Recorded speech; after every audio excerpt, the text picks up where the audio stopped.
What's up, everybody? It's the MadRabbit, and I want to remind the devs that don't forget this is a superhero game. Not many changes have come to our beloved game DCUO, and many of you out there stuck around through the good, the bad, and the ugly. I tested the ice in the Stats Revamp, and I gave a solid report and opinion, but it took me a little bit longer to let it all sink in and ask myself, what do we really want out of this game? Was this it? And if it was, it sure didn't feel like it. It just felt like another game. I also read around the forums and people comparing it to like Legends PvE, and to be honest, that's a good way to put it as well. Now, I rarely complain about something if I can't offer a reasonable solution, but this is a superhero game, and I think if we start there, it may help the devs create the right experience for us as players. Now, what do I mean when I say that this is a superhero game? Well, what I mean is that I'm supposed to be this almighty, badass, powerful superhero, right? But guess what? Almost 5 years in, and you take away all my gear, and I'm back to being a little weakling who can barely take on tier 1. Because gear is what mainly provides my superhero status in this game. Gear in a superhero game. In a power-driven superhero game. Okay, that's a discussion for another time. I'll be focusing on the power bar and the power regen situation in the game. On the same token, take away my weapon and I'm also useless. Mind you, I say this statement regarding the stats revamp and the 3 powers that were affected by it: electricity, ice, and mental. When I should instinctively want to rely on my powers as a superhero, right?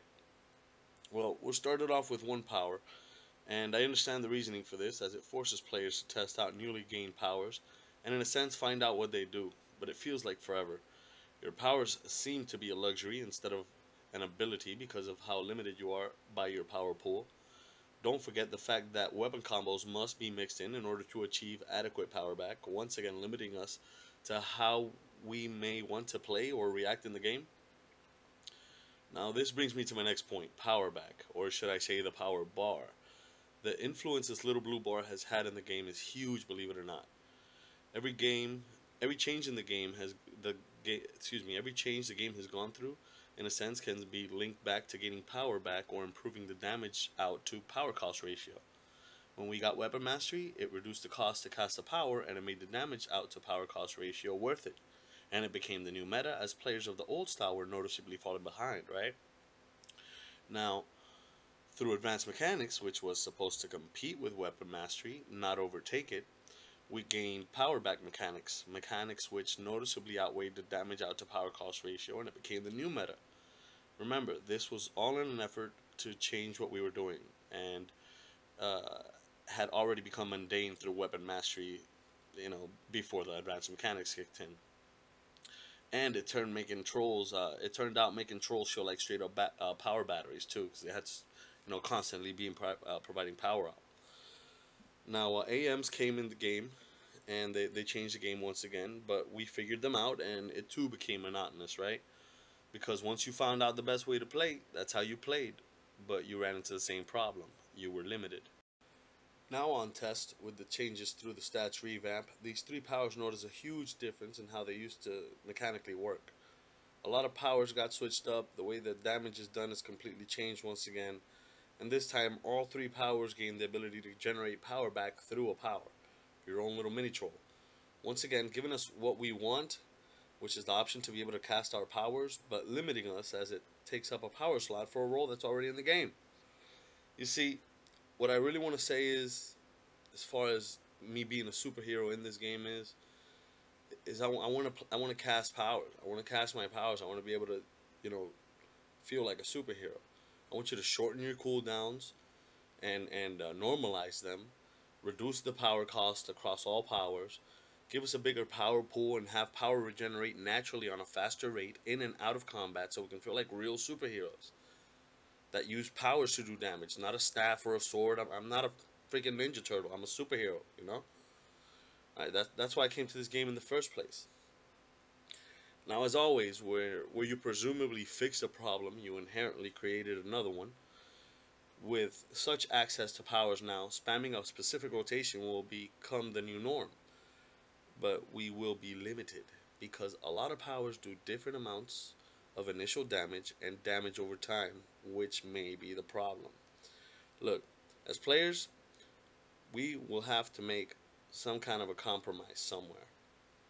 If too many powers do different amounts of damage per second and are on different cooldowns, players will find the optimum way to do the damage and will be limited to a certain loadout, limiting their use of a wide range of powers worked on by the devs that have cool animations and breed variety but fail to make it on the loadout because something else outperforms it in numbers, which in reality is cosmetic.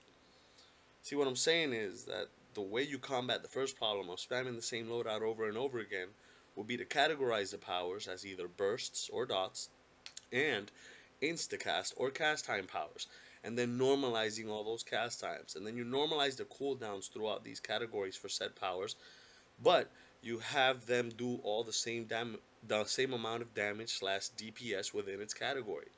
Now wait. Don't lose your minds just yet. Hear me out here. Now, this is where we as players have to make that compromise. But we gain what we always wanted, variety. Remember, the damage you see in game is cosmetic and can be tweaked. But each power has its own animation and interaction, making it unique. Whereas you can always tweak a number. You have a problem with a certain power being OP? Hey, tweak the number.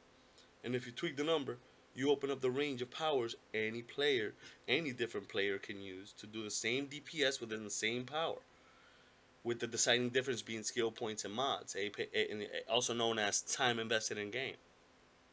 This will create a wide variety of loadouts within the same power, breed variety without having anyone felt left behind because of simply that they played because of how they wanted to play. Another problem one may encounter through these changes is the dissipation of the troll role. Understandably, although a real troll does way more than just give power back. They CC, they taunt, debuff, shield, they pick up, they do damage, etc. But I can see the concern in a world where you regen power at a rate where a simple pod is more than enough, or even, maybe even unnecessary within the content. But hey, if you make the content more challenging by having the need for CCing, debuffing, group shielding, etc., things that trolls do, and maybe increase its damage out, you keep the role relevant. And yes, the numbers can be worked out so you could find the relevancy within the troll having to provide power back, but giving you enough to do the thing that you already want to do, just at a slower pace. But if the troll is present, since he does provide a bit more power out, you can run your rotation, let's say, just 10% faster. You know what I'm saying? And do more damage out. So, providing the need for a troll in the raid. But that'll, have to fall in line with the actual cooldowns and everything doing almost the same amount of damage, and you're getting power back, and you know what I mean? And shorter cooldowns on the powers. But, I was talking about that before. It's important to note that I don't believe in true balance. You know what I'm saying? Because not with the system that we have in place, at least, or any of that. In a game so diverse as DCUO, with powers-wise, you got so many different powers and so many ways to DPS, players will always gravitate to the next best thing within whatever limits you put them in, no matter what limits you put them in. Hence the fact that even with a theoretical 1% balance throughout your powers in the whole game, players will find that 1% and it will become the new norm. And people will get bored and others will complain. Not only about the repetition of what they are doing or seeing on screen, but the fact that two different players with similar stats and experience do different amounts of damage because they have different powers, which is an imbalance that we've seen in the game since the beginning. Now you do these with the powers, and all of a sudden, boom, you put yourself on a nice foundation to go ahead and balance the game out.